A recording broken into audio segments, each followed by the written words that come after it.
पास में है, किसी को बुरे लग जाए हमारी बात, उसके ऊपर फोन नंबर लिख देना, हम उससे फोन से संपर्क करके पूछ लेंगे कौन सी कड़वी बात लगी। अगर हमें अच्छा लगा तो सुधार कर लेंगे, आगे से नहीं बोलेंगे कोई कड़वी बात हो तो।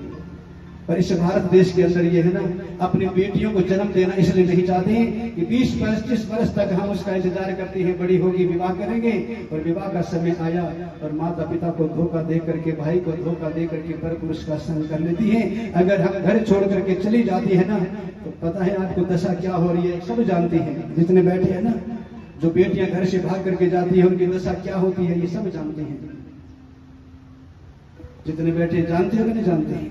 क्यों बहने बताइए, आप जानती हो ना उनकी दशा क्या होती है? अगर जानती हो तो अपनी जो संग सहेली है उसको भी आप चेतावनी करना, अरे तो पागल किसके धोखे में आ रही है। हम एक दूसरे को बताना नहीं चाहते, पता सबको होता है, आप उसे सचेत करिए। अगर किसी के जुगल में प्यार में फंस गए तो एक सिर्फ मशीन बन जाएंगे बच्चा पैदा करने वाले, ये ध्यान देना।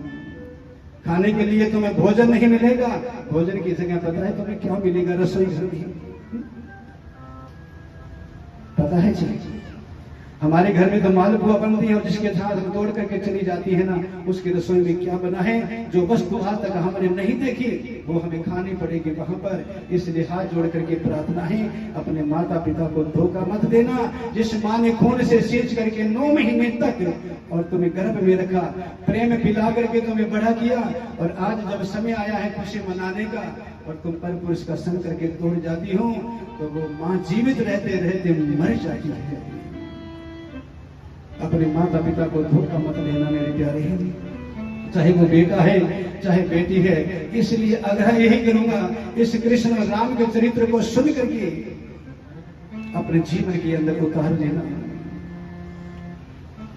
आज ये संसार किसके ऊपर टिका है? इन देवियों के ऊपर टिका हुआ है, भारत देश की जो देवियां हैं।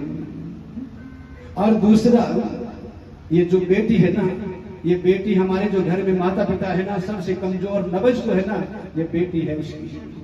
जब तक वो बेटी अपने स्थान पर रहती है, सही रास्ता जाती है, सही रास्ता वापस आती है, उस पिता का सीना तान करके वो रास्ते से निकलता है। अगर उस पिता के जीवन में कोई कलंक लग जाता है ना, किसी लोगों को मुख दिखाने के लायक हम उसे नहीं छोड़ते हैं। पिता को मुख दिखाने के लायक नहीं छोड़ती हैं। इसलिए अपने माता पिता का ध्यान जरूर रखना मेरी बहनों। अगर आप ऐसा करोगी तो हमारी कथा आपको सुनाने सफल हो जाएगी।